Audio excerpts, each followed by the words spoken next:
Assalamualaikum warahmatullahi wabarakatuh. Perkenalkan, nama saya Karina Intania dari kelas 11 IPS 1. Perkenalkan, nama saya Safa Berlian Nadia dari kelas IPS 1. Perkenalkan, saya Syifa Dwi Sastra. Adi dari kelas 11 IPS 1. Kami di sini akan menjelaskan materi APBN dan APBD. Pengertian APBN. APBN atau Anggaran Pendapatan Belanja Negara yaitu daftar yang memuat perincian sumber-sumber pendapatan negara dan jenis-jenis pengeluaran negara dalam waktu 1 tahun. APBN dapat dikatakan pula sebagai program kerja pemerintah. Periode APBN di Indonesia sejak tahun 1999 dimulai pada 1 April dan berakhir pada 31 Maret tahun berikutnya. Periode APBN berubah sejak masa reformasi tahun 2000, yaitu dimulai pada 1 Januari dan berakhir pada 31 Desember. Tujuan APBN termuat dalam Undang-Undang Dasar 1945 Pasal 23 Ayat 1 yang berbunyi, Anggaran pendapatan belanja negara sebagai wujud dari pengelolaan keuangan negara ditetapkan setiap tahun dengan undang-undang dan dilaksanakan secara terbuka dan bertanggung jawab untuk sebesar-besar kemakmuran rakyat. Asas-asas kebijakan APBN. Yang pertama ada anggaran berimbang, yaitu kebijakan di mana jumlah pendapatan negara sama dengan jumlah pengeluaran negara. Yang kedua ada anggaran surplus, yaitu kebijakan di mana jumlah pendapatan negara lebih besar daripada jumlah pengeluaran negara. Contohnya APBN pada masa inflasi. Yang ketiga ada anggaran defisit, yaitu kebijakan di mana jumlah pendapatan negara lebih kecil daripada jumlah pengeluaran negara. Contohnya APBN pada masa pembangunan. Adapun dampak dari adanya APBN, yang pertama ada terciptanya dan terlaksananya pembangunan, yang kedua mempengaruhi dunia usaha dan tingkat harga pasar, yang ketiga mempengaruhi rencana-rencana sektor swasta, yang keempat meyakinkan masyarakat mengenai masa depan perekonomian negara, yang kelima efisiensi dalam mengambil berbagai keputusan di masa mendatang, dan lain-lainnya. Sumber pendapatan negara. Sumber pendapatan negara terdiri dari 1. Penerimaan perpajakan.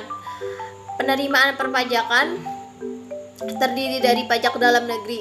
Contohnya, pajak penghasilan migas dan non-migas, pajak pertambahan nilai atau PPN, pajak pertambahan nilai barang mewah atau PPNBM, pajak bumi dan bangunan atau PBB, bea perolehan hak atas tanah dan bangunan atau BPHTH, cukai, dan pajak lainnya. Penerimaan perpajakan yang kedua terdiri dari pajak perdagangan internasional.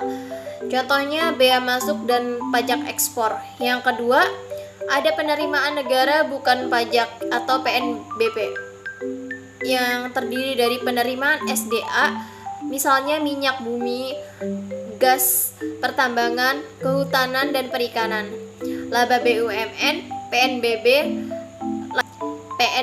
lainnya. Yang ketiga ada hibah. Hibah adalah bentuk pendapatan negara berupa hadiah atau bantuan yang diterima negara yang tidak perlu dikembalikan. Yang keempat ada penerimaan luar negeri. Terdiri dari pinjaman program dan pinjaman proyek. Jenis pembelanjaan negara. Belanja negara adalah semua pengeluaran negara untuk membiayai belanja pemerintah pusat dan daerah.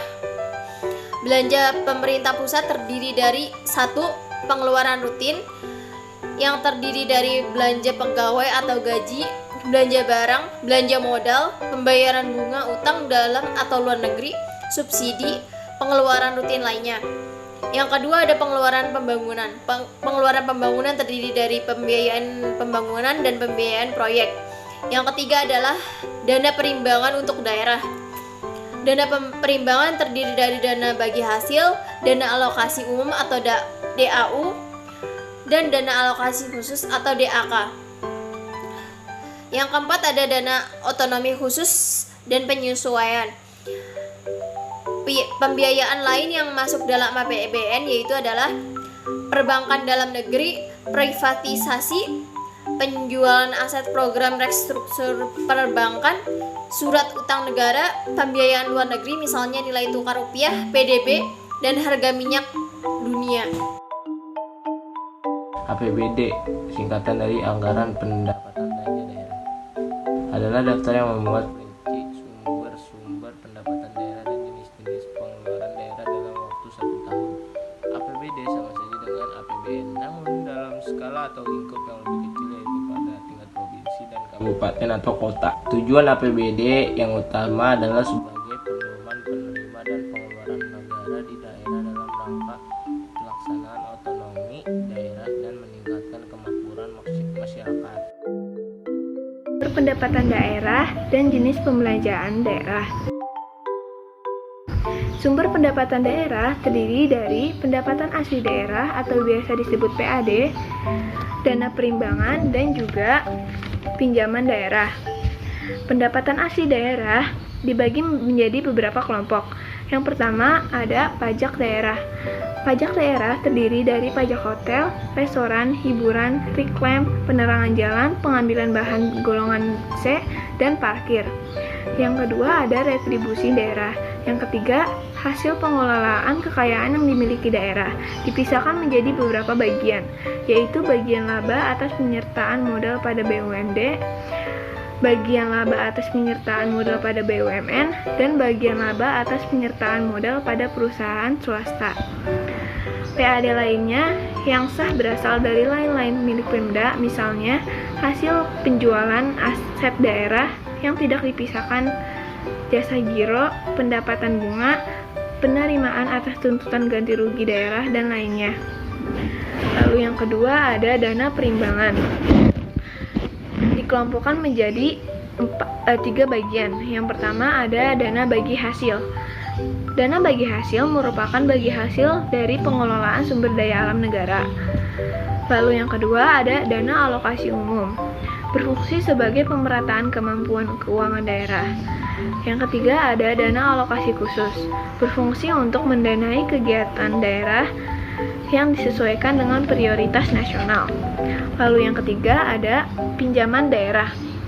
Pinjaman daerah adalah segala bentuk pinjaman yang dilakukan oleh daerah kepada pemerintah pusat atau lembaga lainnya. Dan jenis pembelanjaan daerah. Belanja daerah beragam tergantung kebutuhannya masing-masing, karena adanya otonomi daerah dan sistem desentralisasi. Belanja pemerintah daerah terdiri dari pengeluaran rutin dan pengeluaran pembangunan. Contohnya dari pengeluaran rutin adalah belanja pegawai atau gaji, belanja barang, belanja pemeliharaan, belanja perjalanan dinas, dan belanja DPRD dan kepala daerah. Lalu yang terakhir ada subsidi. Lalu contoh dari pengeluaran pembangunan adalah pembiayaan operasional dan pemeliharaan pembangunan. Yang kedua ada pembiayaan proyek pembangunan. Fungsi APBN dan APBD. Yang pertama yaitu ada fungsi perencanaan. APBN atau APBD dibuat sebagai pedoman untuk merencanakan kegiatan pada tahun anggaran yang direncanakan. Yang kedua ada fungsi pengawasan, yaitu APBN atau APBD menjadi pedoman penyelenggaraan kegiatan sudah sesuai dengan ketentuan atau belum. Yang ketiga yaitu ada fungsi alokasi. Fungsi ini dapat dikatakan sebagai penyediaan barang publik atau sektor pembangunan. Yang keempat yaitu ada fungsi distribusi, yang artinya dana yang akan digunakan itu nggak boleh terpusat di satu sektor atau daerah saja. Yang kelima yaitu ada fungsi stabilisasi. Dengan adanya APBN atau APBD dapat menyetabilkan keadaan ekonomi. Contohnya, ketika harga barang dan jasa naik, pemerintah akan menaikkan pajak. Nah, dengan begitu jumlah uang yang beredar akan berkurang dan harga-harga bisa normal kembali. Sekian dari kelompok kami, kurang lebihnya mohon maaf. Wassalamualaikum warahmatullahi wabarakatuh.